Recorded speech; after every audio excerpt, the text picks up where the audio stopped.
Kanza Mathongo, ngiyanamukela kumakhosi onke TV.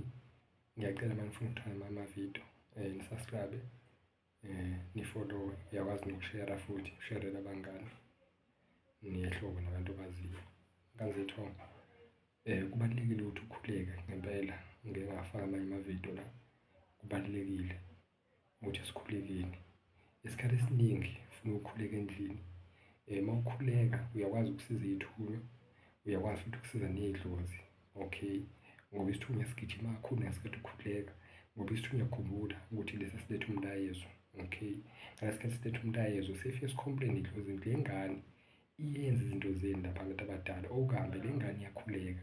So uphakisana bey'thunywa, ibona bagijima kakhulu, bese iy'thunywa zihamba ziyo-complain-a kuphi? Edlozini ukuthi sizani phela ingane, nansi ingane iyazama.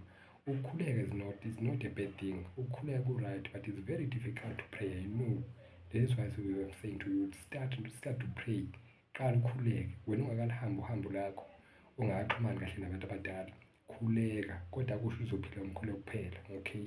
Khuleka, bazobadonsa, bazokwazi uku-complain-a edlozini, ngoba iy'dlozi zesithunywa bahamba kanje, okay?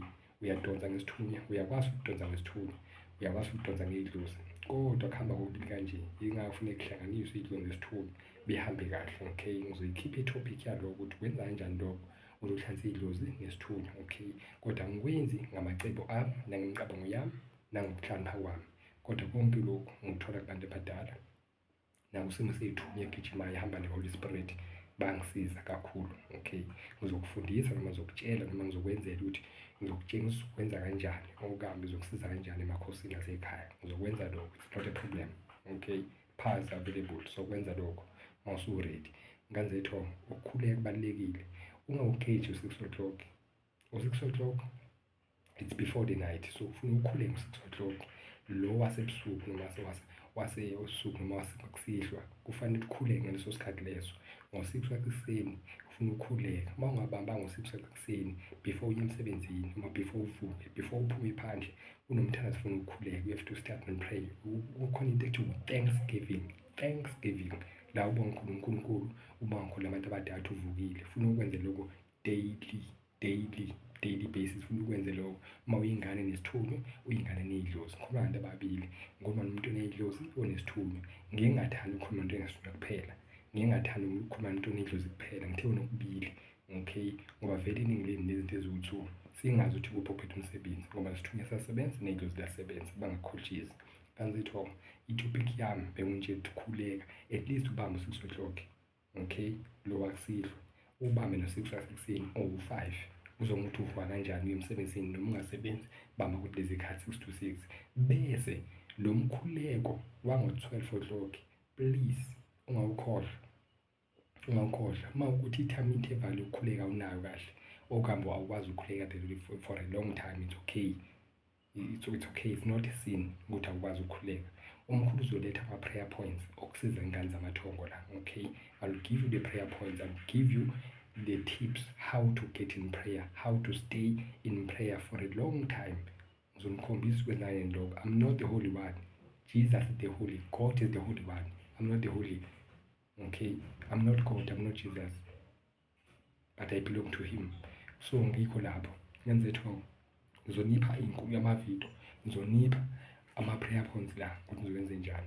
Kodwa nje ngikhuluma isithunywa ney'dlozi ukuthi khulekani, uzame ukubamba umkhuleko so that you will cut your journey short, okay?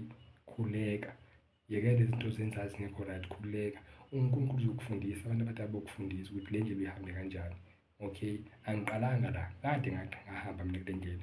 I'm sweating, ngijulukile, ngoba ngiyamthanda uNkulunkulu. Yes, it's very hard to pray, I won't lie to you.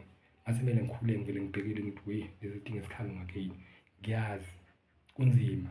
Mase ngikhuleke nje vele kube khona into efika ukuthi yeka lonke, ngithi no, uthi phika, ungavumi, deny the devil. Awungavumi Ngane Thongo. Ngiyangithanda Kanza Thongo nonke, okay? Ngicela ni-subscribe kule channel, nishare nabanye, ngoba ukushare kwakho ividiyo ishare omunye umuntu, lokho umsiza omunye umuntu, okay? Ungazi wena usizekile kodwa uzomsiza, mhlawumbe uyena ongidinga kakhulu ukudlula wena. Kubalulekile usharele abantu amavidiyo engiwaletha la ekhaya. Ngiyabonga nje Kanza Thongo, kodwa uNkulunkulu abe nani, ngizowakhipha nje amavidiyo ngobuningi bawo. Ngoba ngiyanithanda ngane zethu nonke la nikhona, nonke la nivela khona. Umkhulu uyanithanda, khululeka. Mawuhluleka noma udinga ukuthi umkhulu ngisizeke kanjani, ngikhona la. Ufuna inamba lingaphansi, uthithi umkhulu ngizokusiza mayelana nama-prayer points, ngikusiza mayelana nesithunywa, mayelana nedlozi. Ngiphethe konke okwedlozi, konke kwesithunywa, kodwa engifundiswa bona ngiphethe engingakwazi, ngiphethe engikwaziyo kwasekhaya, engingakwazi bangifundisa ngendlela abantu abadala. Kodwa nje ngilindele abantu abadala nani ngane zethu, ngilindele nonke ukuthi nikwazi ukufika emsamo sekhaya. Ya, ungadini umkhulu ujulukile, ngiyamthanda uNkulunkulu, ngiyabathanda abantu abadala.